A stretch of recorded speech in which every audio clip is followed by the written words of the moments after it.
Dieu, tu règnes à jamais. Le monde connaîtra ton nom. Tous unis, nous chantons l'hymne de tes rachetés. On y va, on le loue ensemble ce matin. Je sais que mon Rédempteur vit, et sur lui j'ai fondé ma vie. Mon Sauveur vit. Je peux déclarer chaque matin, Jésus, tu es le seul chemin. Mon Sauveur, oui, mon Sauveur vit. Roi des rois, vaincu du ciel, et tout l'enfer tremble à son nom. Est-ce qu'il y a des victorieux ce matin? Éternel, et le chant des rachetés. Je sais que mon Rédempteur vit, et sur lui j'ai fondé ma vie. Mon Sauveur vit. Je peux déclarer chaque matin, Jésus, tu es le seul chemin. Mon Sauveur vit.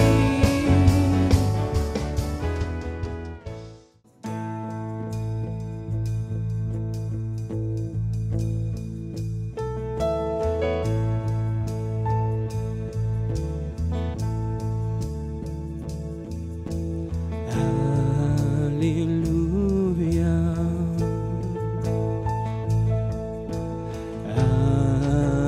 Alléluia. Gloire à Dieu le Seigneur Tout-Puissant.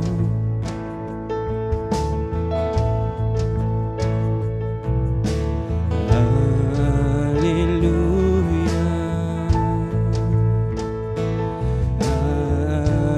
Alléluia. Gloire à Dieu le Seigneur Tout-Puissant.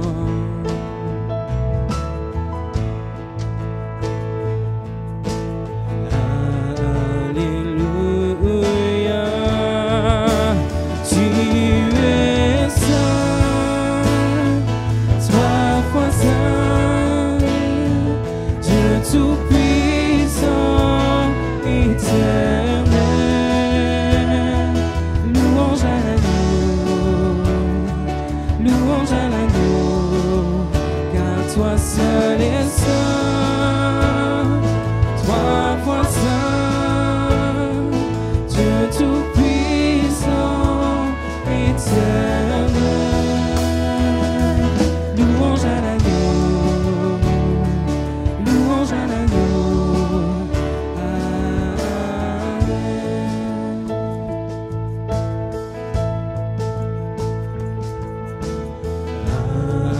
Alléluia. Alléluia. Gloire à Dieu le Seigneur Tout-Puissant.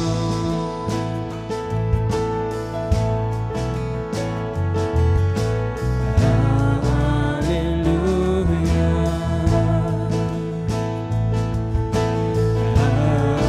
Alléluia. Gloire à Dieu le Seigneur Tout-Puissant. On proclame ensemble Alléluia. Alléluia. Tu es saint, trois fois saint, Dieu Tout-Puissant, éternel. Louange à l'agneau, car toi seul es saint, oui, trois fois saint, Dieu Tout-Puissant, éternel. Louange à l'agneau, car toi seul es saint. On le chante ensemble. Oui, tu es saint, Dieu Tout-Puissant, éternel. Louange à l'agneau, louange à l'agneau, seul est saint, 3 fois saint. Élève ta voix, loue-le ce matin. Dieu tout-puissant, éternel, louange à l'agneau, louange à l'agneau, louange, louange à l'agneau, louange à l'agneau.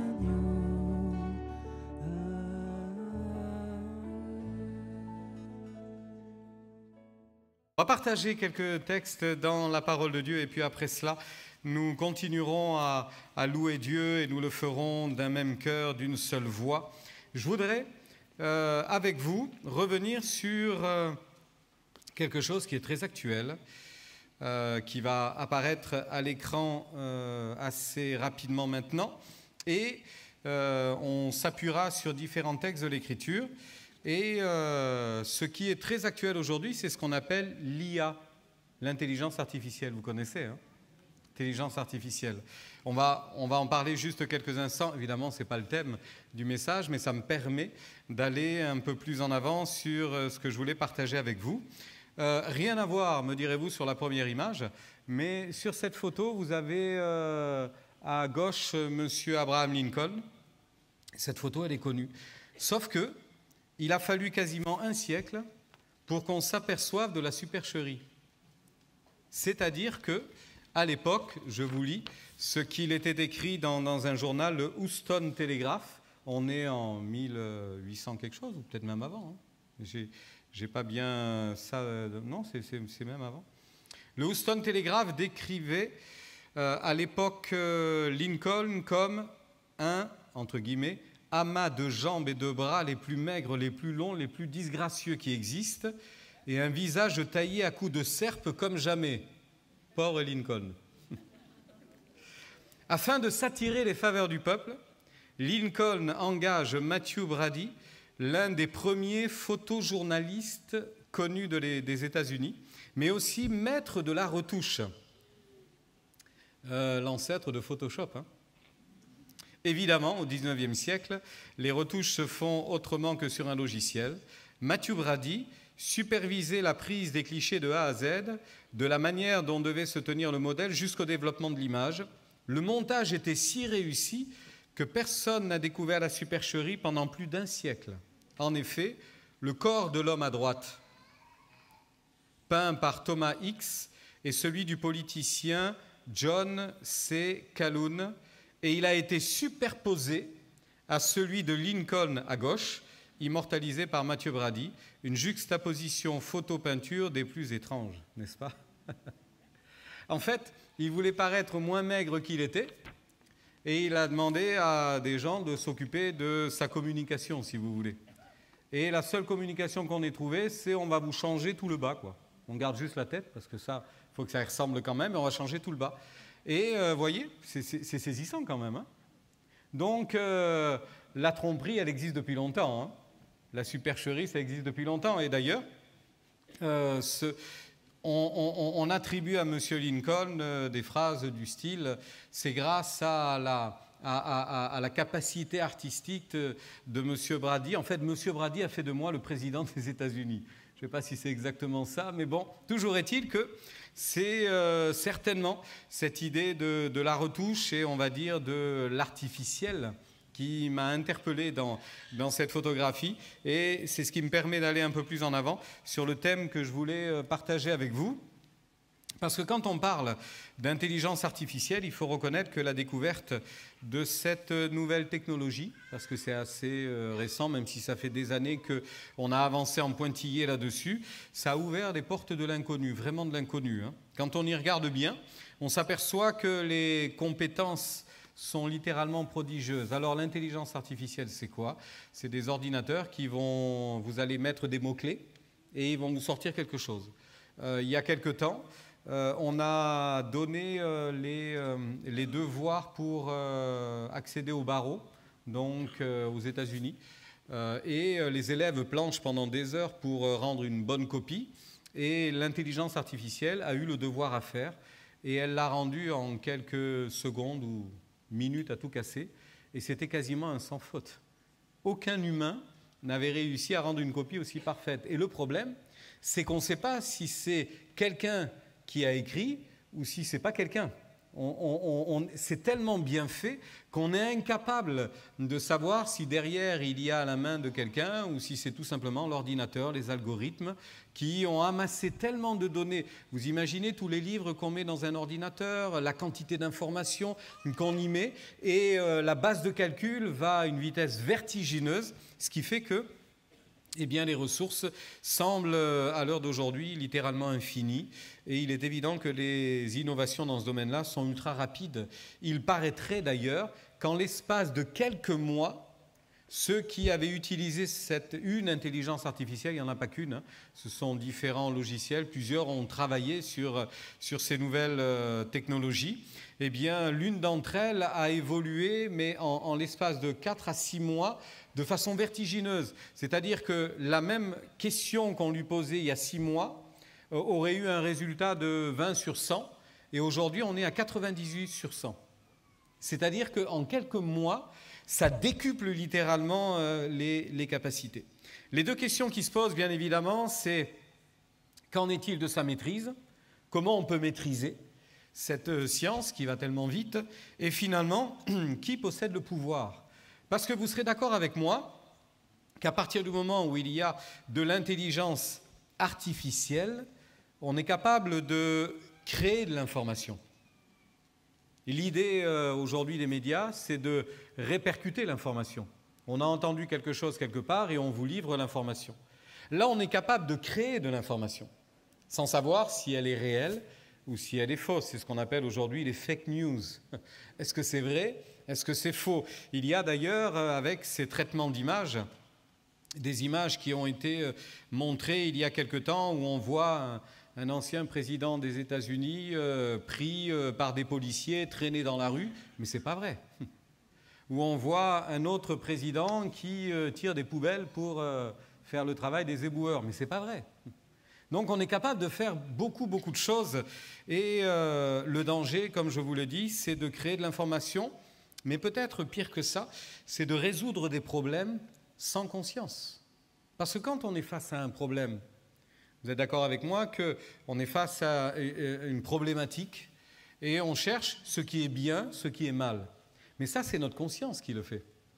Tandis que si vous relayez la résolution du problème à un ordinateur, lui, il n'a pas de conscience. Hein. Un ordinateur, ce n'est pas un être humain.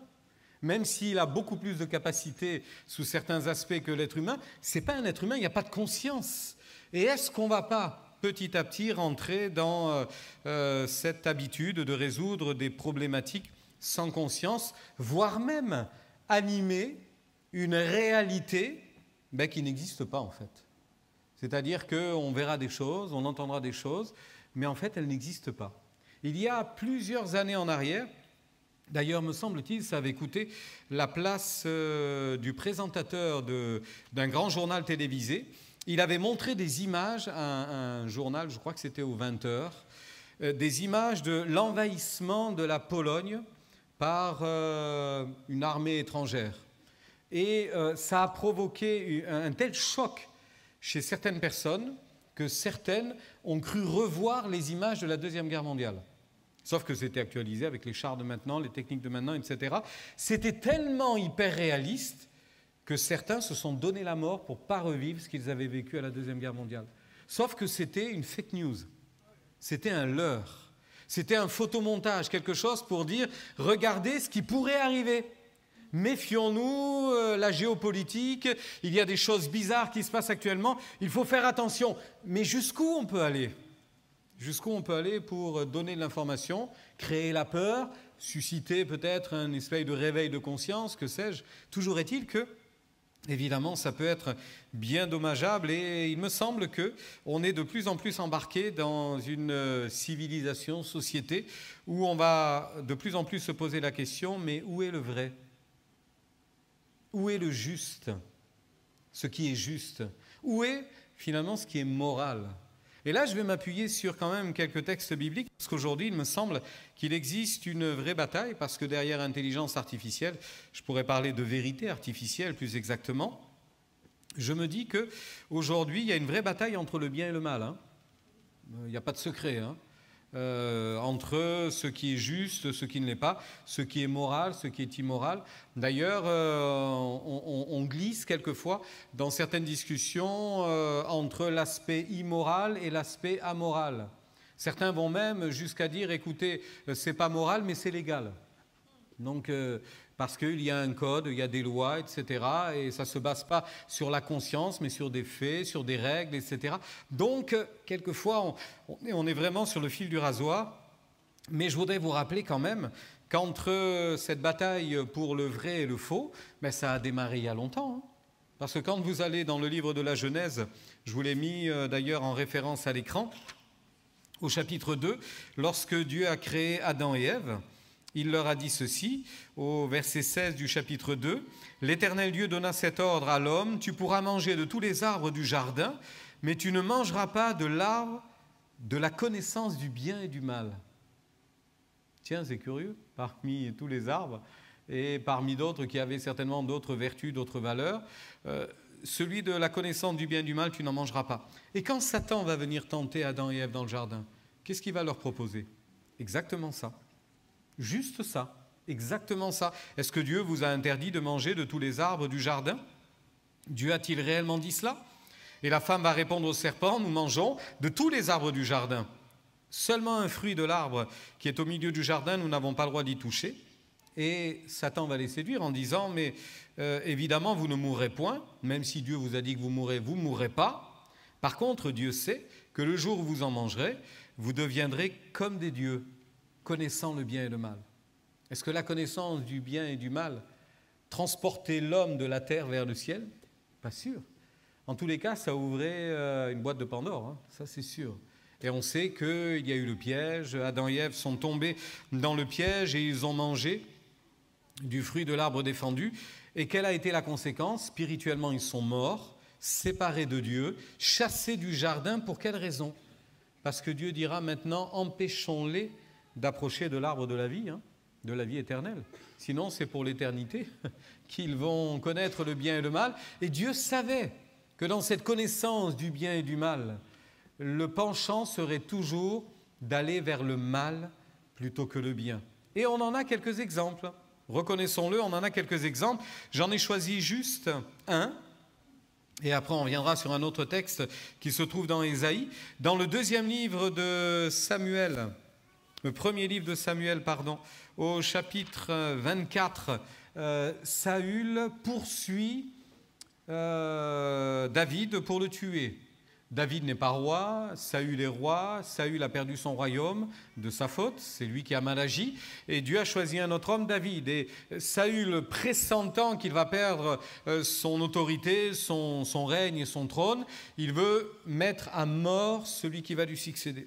Et puis, à un moment donné, dans une de leurs courses-poursuites, il nous est dit que Saül va rentrer dans une grotte, la caverne d'En-Gedi, et là, au fond de la grotte, se trouve David.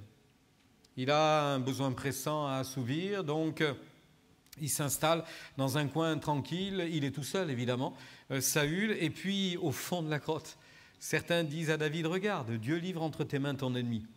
Tu n'as qu'à aller doucement par derrière, un coup de dague, un coup d'épée, et il est mort, et c'est terminé. Et David dira, mais jamais de la vie.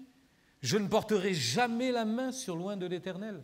Jamais je ne ferai ça. Par contre, il va découper un petit peu de son manteau, du manteau de Saül. Et quand Saül va sortir de la grotte, David va l'interpeller de loin en disant, Saül, Saül. Et on a affaire à une discussion incroyable. Ils vont se dire ceci. Saül dit, est-ce bien ta voix, mon fils David? David avait fait du bien à Saül plusieurs fois. Quand il était tourmenté par un mauvais esprit, la Bible dit que David jouait de la harpe et Saül se calmait. Il partait à la bataille, il remportait des batailles extraordinaires pour le compte de Saül. Donc pendant un moment, ça a bien marché. Saül lui a donné une fille comme épouse. Ça a bien marché pendant un moment. Jusqu'au moment où il y a eu de l'eau dans le gaz, où ça ne marchait plus, et où il y a eu ce sentiment de vengeance et de haine pour Saül. « Est-ce bien toi, mon fils ?» Et Saül éleva la voix, et pleura. Et il dit à David, « Tu es plus juste que moi. car tu m'as fait du bien et moi je t'ai fait du mal. Tu m'as fait du bien et moi je t'ai fait du mal. Et là, il va se répandre en excuses en disant lequel qui rencontre son ennemi le laisse encore poursuivre tranquillement son chemin. C'est pas habituel que l'Éternel te récompense, la royauté va m'être enlevée, elle va t'échoir, c'est toi qui la posséderas, etc., etc.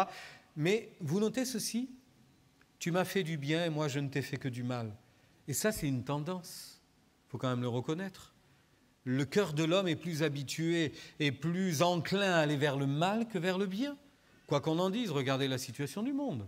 On va plus vers le mal que vers le bien. Donc, lorsque Adam et Ève ont mangé de ce fruit de la connaissance du bien et du mal, ça ne les a pas empêchés de faire le mal. Ça les a rendus plutôt malicieux au mal. Intelligents au mal, dit la parole de Dieu. Ils sont devenus habiles à faire le mal. Et quand on voit de quelle façon l'homme est capable de torturer, de blesser, d'injurier, de mettre à mort son semblable, on se dit, mais quelle intelligence! Et celle-ci, elle n'est pas artificielle. Quelle intelligence, en toute mauvaise conscience, pour être capable de faire du mal à son prochain. C'est la tendance de l'être humain. Alors, je pourrais vous amener à une conclusion avec Ésaïe, et vous la comprendrez aisément. Dans Ésaïe, vous l'avez à l'écran, au chapitre 5 et au verset 20, il est dit ceci. « Malheur à ceux qui appellent le mal bien et le bien mal, qui changent les ténèbres en lumière et la lumière en ténèbres, qui changent l'amertume en douceur et la douceur en amertume. Malheur à ceux qui sont sages à leurs yeux et qui se croient intelligents. » Malheur, malheur à ces gens-là. Ça signifie ni plus ni moins que malheureusement, le malheur les atteindra tôt ou tard par leurs actions, par leurs actes, par ce qu'ils vont accomplir, par ce qu'ils vont faire. Le malheur les atteindra et ça, malheureusement, on n'y peut rien, c'est ainsi que va le monde. Alors, la première tendance, évidemment, de cette connaissance du bien et du mal, on le voit, c'est rendre le mal pour le bien, ou alors c'est changer la norme et appeler bien ce qui est mal.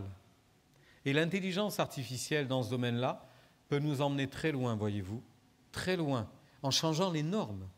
Parce que tout simplement, on finit par plus trop savoir ce qui est vrai, ce qui ne l'est pas. Alors une fois que quelque chose nous est montré comme si c'était vrai, ben c'est facile de dire, ah ben après tout, c'est peut-être comme ça qu'il faut faire, hein. Après tout, c'est tellement bien dit, c'est tellement bien expliqué, la démonstration est parfaite, que dire d'autre que cela ? En fait, qu'est-ce que je veux vous dire? Qu'aujourd'hui, être un bon communicant ne suffira pas pour annoncer une vérité. Être un bon communicant ne suffira plus. Parce que dans ce domaine-là, l'IA va aller beaucoup plus vite que nous et va aller beaucoup plus loin que nous. Et en termes de persuasion, saura largement bien mieux faire que nous. Aujourd'hui, être très professionnel dans nos actions, même en tant qu'Église, essayer de rendre des choses parfaites, faire des films, des diffusions parfaites où tout est bien fait au niveau visuel, au niveau son, etc. C'est bien, mais l'intelligence artificielle est capable d'aller beaucoup plus loin que nous. Vous savez d'ailleurs que depuis longtemps, dans le domaine de la sonorisation, on est capable de faire chanter juste quelqu'un qui chante faux. Hein. Ben ça, c'est très facile aujourd'hui. Hein. Vous le mettez en studio, il chante comme une casserole. Je ne sais pas si c'est celle qu'on entend, mais bon, comme une casserole. Et après, en studio, on arrange ça et ça sort bien. C'est fascinant quand même. Hein. Ce qui serait le plus fascinant, c'est que la personne qui a sa voix ainsi transformée finisse par dire « finalement, je ne chante pas si faux que ça. Hein. Qu'est-ce que vous me dites, vous ?» Regardez, là, ce serait embêtant quand même. Mais la vérité, c'est qu'on est capable de faire ça. Après, sans doute, au niveau musical, doit-on être capable de le faire. Hein. Quelqu'un qui va faire une fausse note, on la remonte un petit peu, et ça doit être capable d'être arrangé, cela aussi. Bref, tout ça pour dire qu'on peut être très pro dans tout ce qu'on fait, mais je pense que de plus en plus, ça ne suffira pas. Ça ne suffira pas parce que le monde peut, et tout ce qui est artificiel pourra nous dépasser largement. Et je crains que le discours, ce que l'on annonce quand on parle de l'Évangile, comme on le fait, humainement parlant, ne suffira pas parce qu'il y a une forme d'endurcissement dans les cœurs. C'est une réalité aujourd'hui, une forme d'endurcissement. Alors la seule réponse, me semble-t-il, la seule réponse, c'est la prière. Moi, j'en vois pas d'autre. Vraiment, c'est la seule réponse. Pourquoi ? Parce que quelqu'un a dit un jour, parlez à Dieu des hommes avant de parler de Dieu aux hommes. Vous entendez ? Parlez à Dieu des hommes dans la prière, présentez-les à Dieu, et après, quand vous vous approcherez des hommes pour leur parler de leur Créateur, ce sera plus facile. Et c'est tellement vrai. C'est tellement vrai. Ça nous ramène à cet exercice qui est essentiel, et combien de fois vous en ai-je parlé ? Certainement souvent, la prière. La prière. Il n'y a pas de plus forte puissance que la prière. On ne parle pas d'intelligence, on parle de puissance. La puissance de la prière. Ce qui est capable de retourner une situation, ce qui est capable finalement de changer le mal en bien. Un homme de la Bible dira à ses propres frères, vous aviez médité de me faire du mal, Dieu avait médité de me faire du bien, et c'est Dieu qui a triomphé. C'est le bien qui a triomphé. Et de la même manière qu'à chaque fois que l'on s'est présenté devant Dieu et que l'on a prié, eh bien, on est entré dans une guerre qui était spirituelle. J'insiste, on doit opposer, on doit confronter le spirituel au virtuel. Parce qu'on est dans un monde qui va être de plus en plus virtuel. Il l'est déjà sacrément. C'est pas sacré ça, mais sacrément. Et je crains qu'il le devienne de plus en plus. Et demain sera encore plus difficile pour nous de discerner le vrai du faux. Le vrai du faux. C'est vrai ou c'est pas vrai. On est submergé d'informations. On est submergé de certaines soi-disant vérités. Est-ce qu'elles sont sorties d'un cerveau humain ? Déjà que certaines vérités qui sont sorties d'intelligence humaine ne sont pas très vraies, sont plutôt des cabales contre la vérité, contre la création, le Créateur. J'étais très étonné il y a quelque temps. Je voyais dans une émission différents scientifiques. Alors il y avait un astronome, il y avait des astronautes, il y avait des gens qui ont travaillé sur l'univers, les débuts de la création, le Big Bang et toutes ces choses-là. Et à chaque fois, c'est assez incroyable, plusieurs de ces gens-là vous disent que, et parmi les scientifiques les plus renommés au monde, des gens qui ont travaillé avec ce fameux Stephen Hawking, qui est mort maintenant, mais certains disent, quand on voit la création telle qu'elle est, mais elle est parfaite. Elle est parfaite. Il aurait suffi que les choses soient déplacées de quelques centimètres, d'un dixième de degré, et ça aurait été le chaos. Mais c'est parfait. Et dans toutes leurs discussions, et ça dure des minutes et des heures, jamais, au grand jamais, ils ne parleront d'un créateur. Jamais. Et ils défendent leur théorie, et ils défendent leur vérité en expliquant des choses, en tournant autour du pot, etc. Parce que ça les confondrait de dire que ça vient de Dieu, d'un créateur. Ça les embêterait certainement pour quelques-uns, en disant « mais non, c'est trop simpliste, on est intelligent, on a découvert des choses, on ne peut pas s'arrêter là. » Mais la vérité, elle est là. C'est parfait, c'est parfait. Sauf qu'aujourd'hui, on se bat et on bataille. Quand je dis on, c'est le monde, d'une manière générale, essaye et préfère buter sur l'inexplicable plutôt que simplement d'y mettre la main du Créateur. Et je crains, voyez-vous, que l'IA ne rajoute au trouble. Plus ça va aller. Avec toutes les informations qu'on y met, des théories vont germer. D'ailleurs, théorie, ça dit bien ce que ça veut dire, hein. Une théorie, ce n'est pas forcément une vérité, puisqu'il faut encore démontrer la théorie, et des fois, elle ne se démontre pas. Il y a des chaînons manquants, mais on finit par croire qu'une théorie, c'est une vérité. Eh bien, ça va être de plus en plus confus, que vous le vouliez ou pas. Je crains qu'on arrive dans une époque qui sera de plus en plus confuse. Il y a quelque chose qui m'a interpellé aussi ces derniers temps, c'est ce que un millier à peu près de scientifiques, alors scientifiques ou innovateurs tels que Elon Musk ou d'autres, ont voulu mettre le frein sur cette technologie de l'intelligence artificielle, en disant il faudrait que pendant quelque temps on fasse une pause. On devrait faire une pause pour essayer de mettre un peu plus de conscience dans ce qu'on est en train de créer. C'est surprenant quand même, hein, parce que ce sont les premiers qui ont travaillé dans ce sens. Ce sont les premiers qui ont aidé, avec leur connaissance, avec leur savoir, à faire évoluer ces choses-là. Et je lisais ce qu'un homme a dit, un Français d'ailleurs, de Joshua Bengio, ou Bengio, je ne sais pas comment ça se prononce, a dit ceci il y a quelques années en arrière. Lui, il a créé aussi un système, élément IA. Il dira ceci: je ne pense pas que la société est prête à faire face à cette puissance-là, au potentiel de manipulation des populations. Vous vous rendez compte?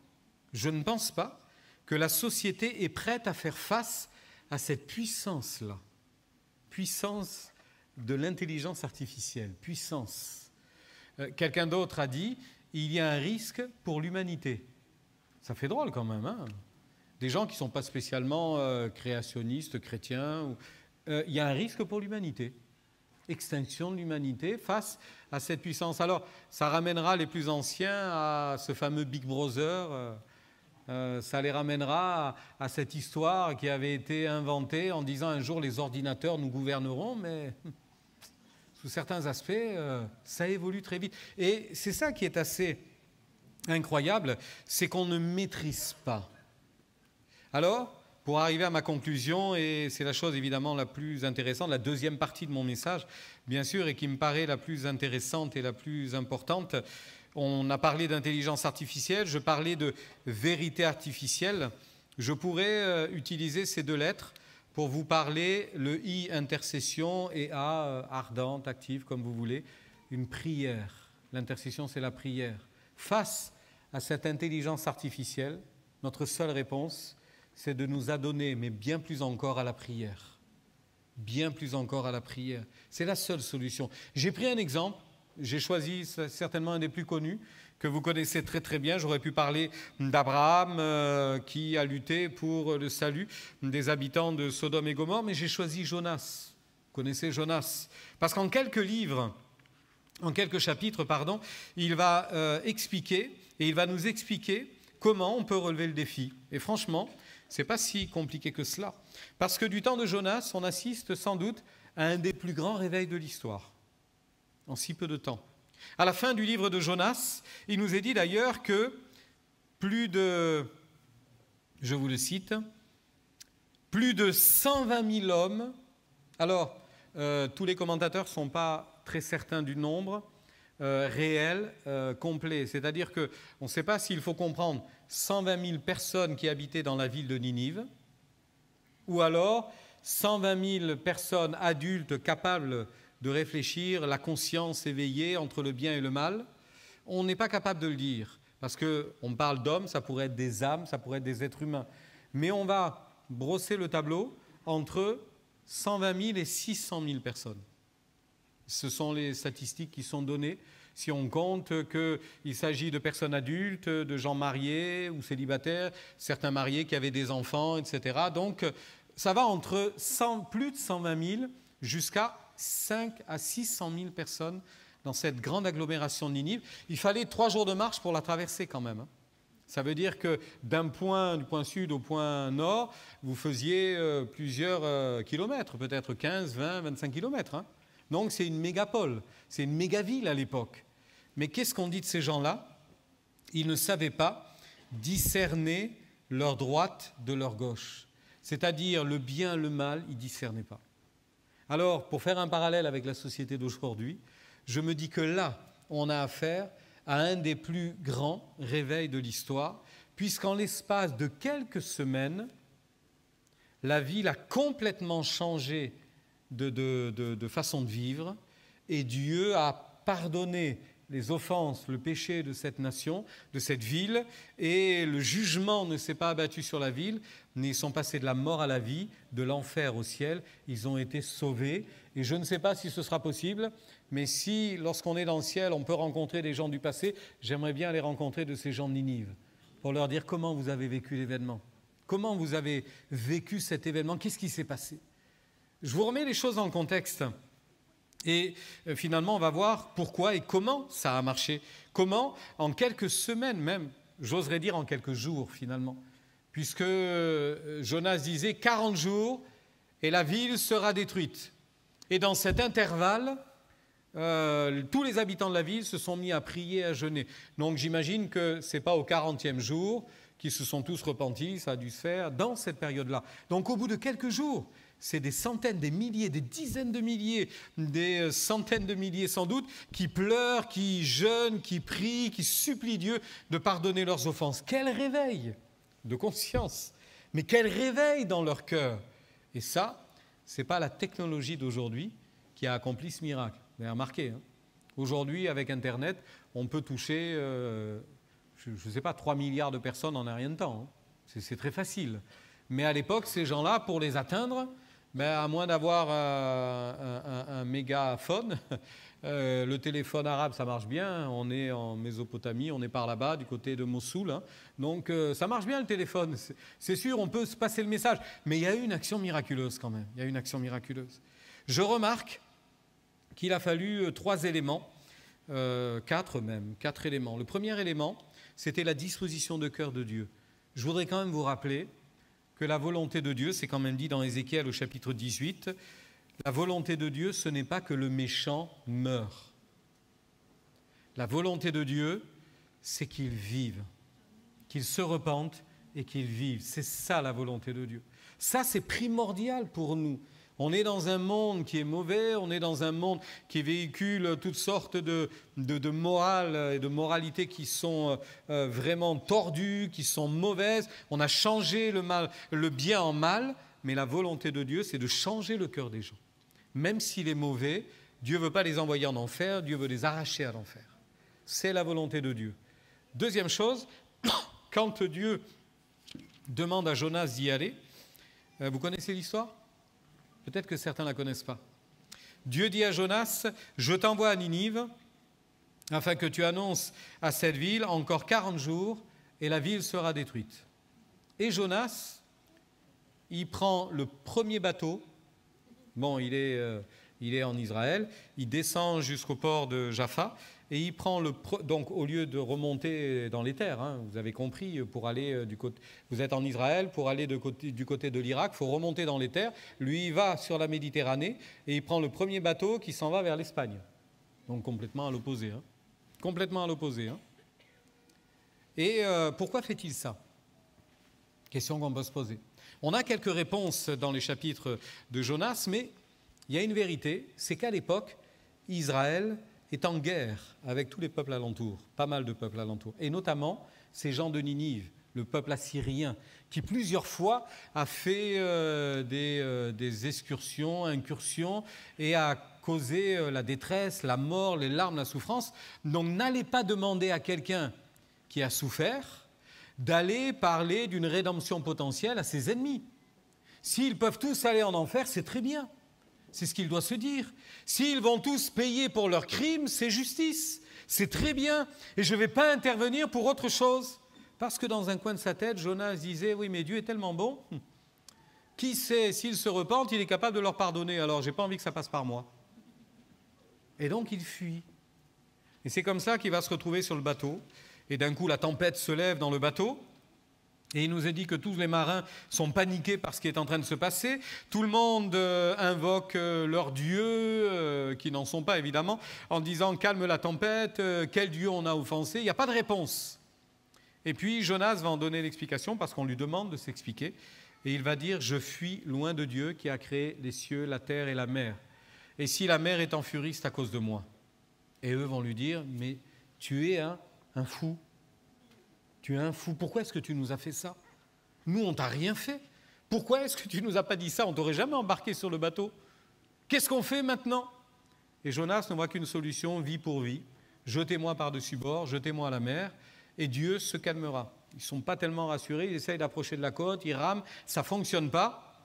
Ils le jettent par-dessus bord en suppliant Dieu de ne pas leur faire payer cet assassinat. Et instantanément, la mer se calme. Ça les a effrayés, ils ont offert un sacrifice à ce Dieu-là, hein, en disant « Ouh là là, on ne le connaissait pas celui-là. Hein. » Et Jonas va couler, va être avalé par un grand poisson. Et puis il va se passer quelque chose dans le cœur de Jonas, dans le cœur du poisson aussi, mais dans le cœur de Jonas. Il va se mettre à prier. Ça paraît incroyable, hein, mais je veux quand même vous dire la prière de Jonas. Il a tout perdu. Hein. Là, il a perdu la vie. Il faut être logique, il ne va pas survivre à ça.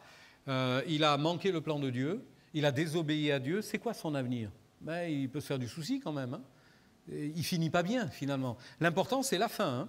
L'important c'est la fin de la vie. Hein. C'est pas le début, c'est la fin. C'est comment on finit. Et là, manifestement, il finit mal. Regardez comment il va prier. Dans ma détresse, j'ai invoqué l'Éternel et il m'a exaucé. Du sein du séjour des morts, j'ai crié et tu as entendu ma voix. Tu m'as jeté dans l'abîme, dans le cœur de la mer. Les courants d'eau m'ont environné. Toutes tes vagues et tous tes flots ont passé sur moi. Je disais, je suis chassé loin de ton regard. Mais je verrai encore ton saint temple. Les eaux m'ont couvert jusqu'à m'ôter la vie. L'abîme m'a enveloppé. Les roseaux ont entouré ma tête. Je suis descendu jusqu'aux racines des montagnes. Ces grands poissons ont l'habitude de prendre de l'air et de filer au fond. Hein. Donc c'est ce qui a dû se passer. Les barres de la terre m'enfermaient pour toujours. Mais tu m'as fait remonter vivant de la fosse, Éternel mon Dieu.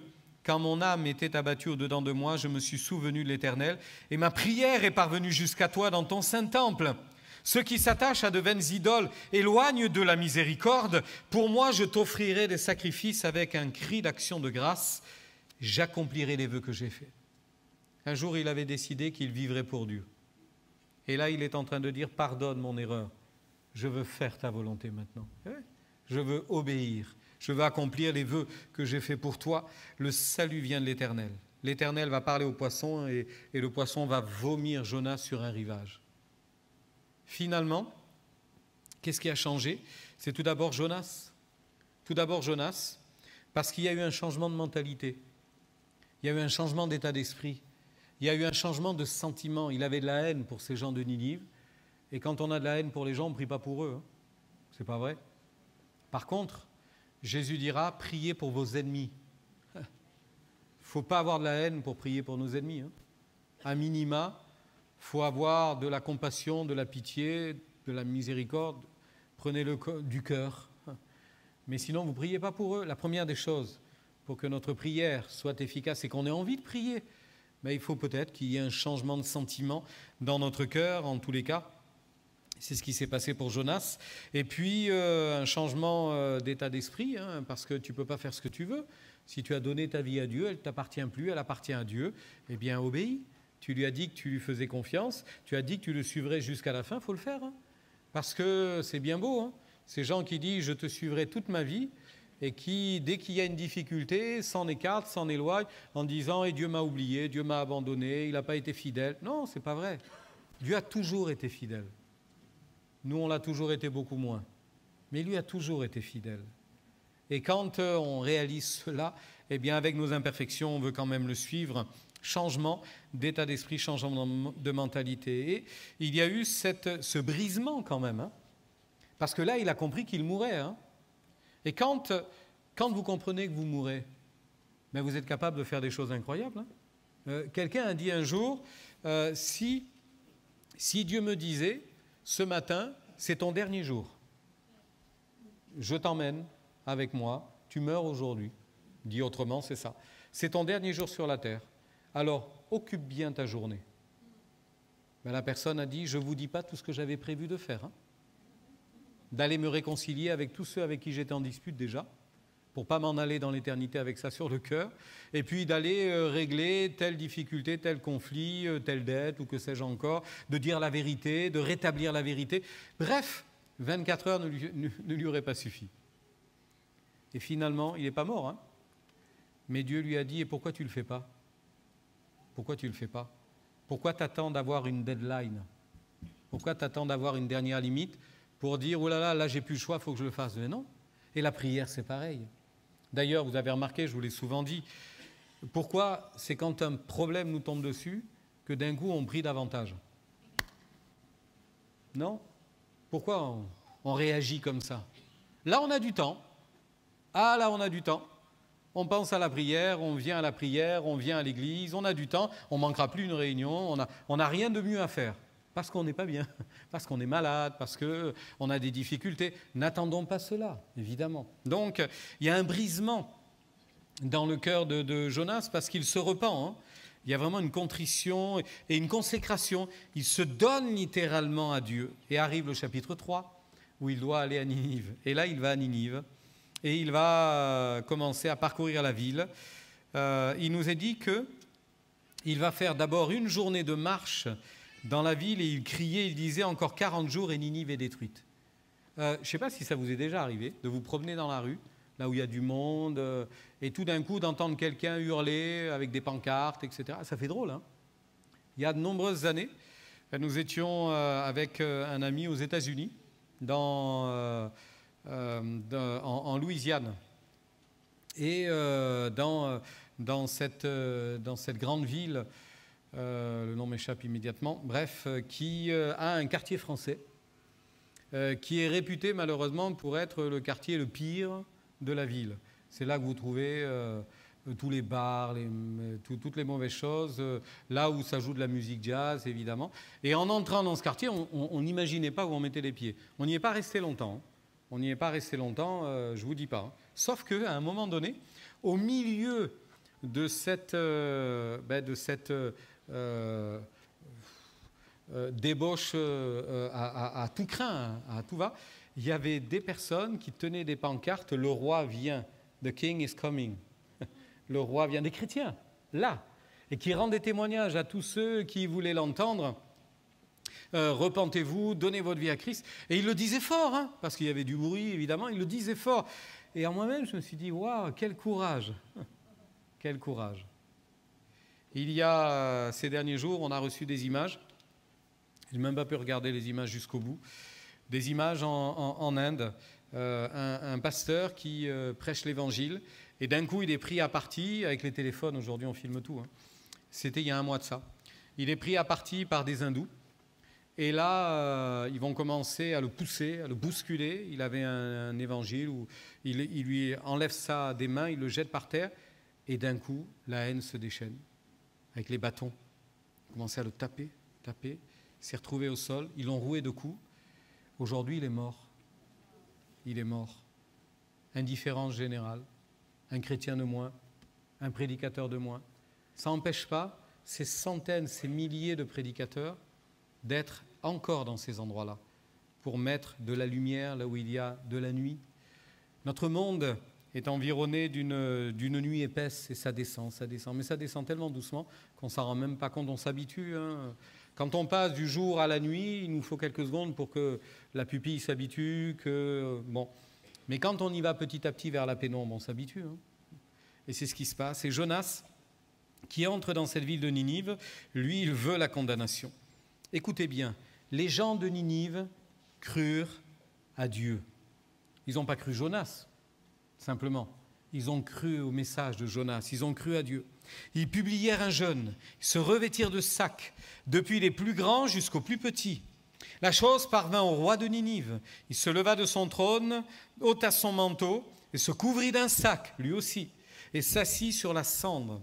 Il fit faire dans Ninive cette publication par ordre du roi et de ses grands, que les hommes et les bêtes, les animaux, les bœufs, les brebis ne goûtent de rien, ne pèsent point, ne boivent point d'eau, que les hommes et les bêtes soient couverts de sacs, qu'ils crient à Dieu avec force. Il y a dû avoir des cris, qu'ils crient à Dieu avec force et qu'ils reviennent tous de leur mauvaise voie et des actes de violence dont leurs mains sont coupables, qu'ils arrêtent d'appeler le mal bien, qu'ils arrêtent d'appeler moral ce qui est immoral, qu'ils arrêtent de dire c'est juste alors que c'est injuste. Qui sait si Dieu ne reviendra pas et ne se repentira pas, et s'il ne renoncera pas à son ardente colère, en sorte que nous ne périssions point. Sans aucune garantie, sinon la compassion de Dieu et l'amour de Dieu. Sans aucune certitude, parce que le Dieu d'Israël, ce n'est pas le Dieu de Ninive. Ils ne le connaissent pas, ce Dieu-là. Simplement sur l'injonction du prophète Jonas, repentez-vous, faites la paix avec Dieu. Même si ce n'était pas dit comme cela, 40 jours et Ninive est détruite, eh bien certains ont été poussés à supplier Dieu de leur faire grâce. Et la Bible dit que Dieu vit qu'ils agissaient ainsi et qu'ils revenaient de leur mauvaise voie. Alors Dieu se repentit du mal qu'il avait résolu de leur faire et il ne le fit pas.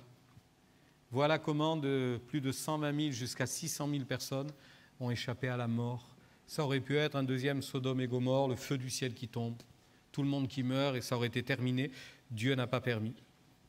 J'insiste, conviction des habitants, repentance sincère. Il y a plusieurs éléments. Hein. Il y a la volonté de Dieu, il y a la disposition de Jonas, il y a le message de Jonas et il y a la réaction des gens, évidemment. C'est tout ça qui va ensemble. Eh bien, je crois qu'aujourd'hui, notre monde est prêt à ça. Oui, parce que l'IA va nous emmener très loin. L'intelligence artificielle va nous emmener vers un monde qui est déjà très inconnu jusqu'à maintenant et qui va s'en aller vers quelque chose de plus en plus violent pour nos consciences. Et la seule réponse, c'est la grâce de Dieu. La seule réponse, c'est la prière pour nous, enfants de Dieu. La seule réponse pour nos familles, c'est notre prière. C'est ça qui les amènera à une conviction de péché. C'est ça qui les amènera à demander, à supplier Dieu de faire une œuvre dans leur cœur et dans leur vie. Mes frères, mes sœurs, je suis convaincu que rien ne peut résister, rien ne résistera jamais à la prière. Rien ne peut résister à la prière, rien n'a de force pour résister à l'action de Dieu. Intercession ardente pour confronter l'intelligence artificielle. Notre IA à nous, elle est spirituelle, elle est efficace, elle est vraie, et c'est là la volonté de Dieu. Alors, entrons à nouveau dans la prière, revenons à ces valeurs sûres. Ça demande de l'implication, ça demande de l'exposition, évidemment. On s'expose quand on se tient comme ça devant Dieu. Mais je crois que si ça nécessite des efforts, il y a de la récompense à cela. Le monde est devenu ingénieux, le monde est devenu super habile à faire passer les vessies pour des lanternes. Mais la vérité, c'est que la lumière brille encore aujourd'hui. Et elle est vraie et elle vient de Dieu. Alors que Dieu nous aide et que Dieu nous encourage encore à prier davantage, frères et sœurs. C'est la clé, c'est la clé. Ne cherchez pas autrement, ne cherchez pas meilleur, ne cherchez pas différemment. C'est la clé. Plus vous passerez du temps devant Dieu, plus vous verrez les résultats autour de vous. On est convaincus de cela et on veut croire que tout ça est encore entre les mains de Dieu. Amen.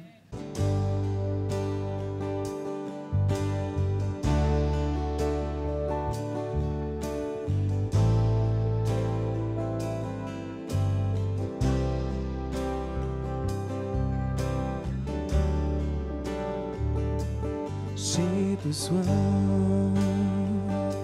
de te sentir tout près de moi, d'être touché par ta présence, comme si c'était la première fois.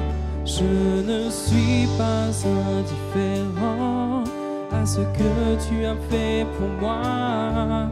J'ai pleinement réalisé combien j'ai besoin de toi. On chante ensemble. Remplis-moi de ta présence, comme inondé de ta puissance, comme une pluie sur ma vie. La puissance du Saint-Esprit, comme la rivière va à la mer. Moi j'irai à toi, te donnant tout ce que je suis, afin que tu remplisses ma vie.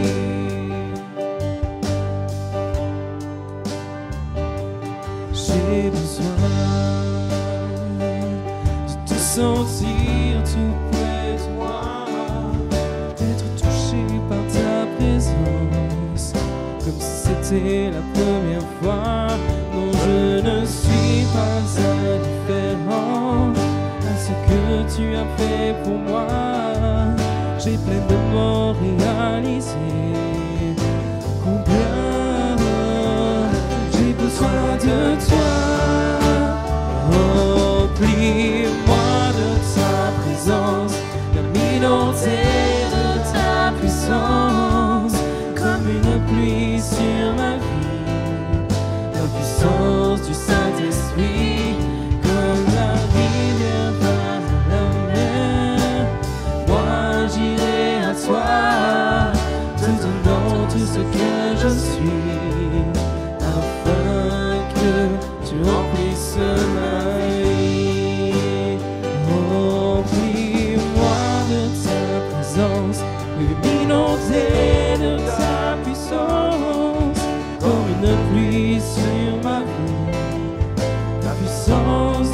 Saint-Esprit, comme la rivière va à la mer, moi j'irai à toi, tout du long, tout ce que je suis, afin que tu puisses m'aimer. L'immensité de ta grandeur me montre que je ne suis rien. Mais quand tu façonnais la terre, j'étais déjà près de ton cœur.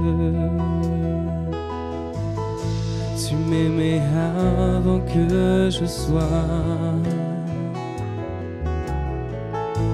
Et pour moi tu as tout donné. Toi seul pouvais me libérer.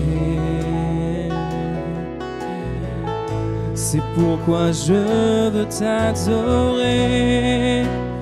Toi seul est digne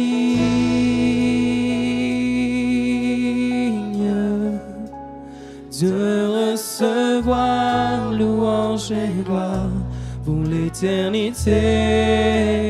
Toi seul est digne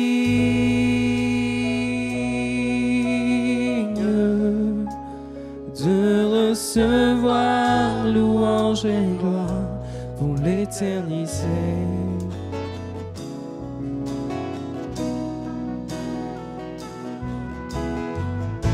Dans ta présence je me tiens, ce dont j'ai besoin.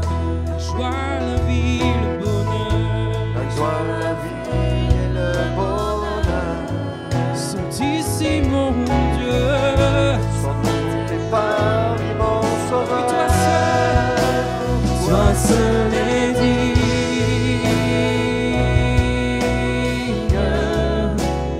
de recevoir louange et gloire pour l'éternité. Toi seul est digne de recevoir louange et gloire pour l'éternité.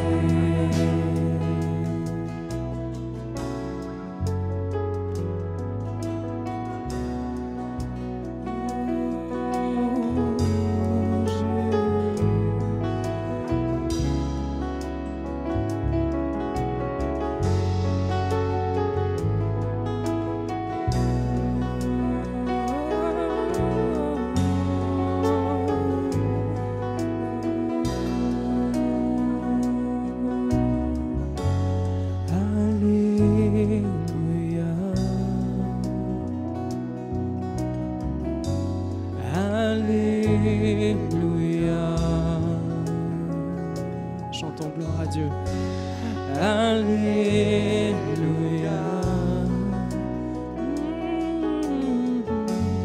Alléluia. Oh, Alléluia.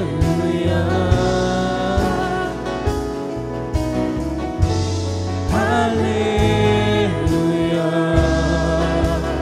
Oh, Alléluia.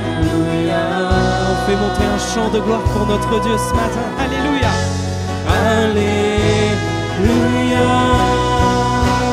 Toi seul est digne de recevoir louange et gloire pour l'éternité. Toi seul est digne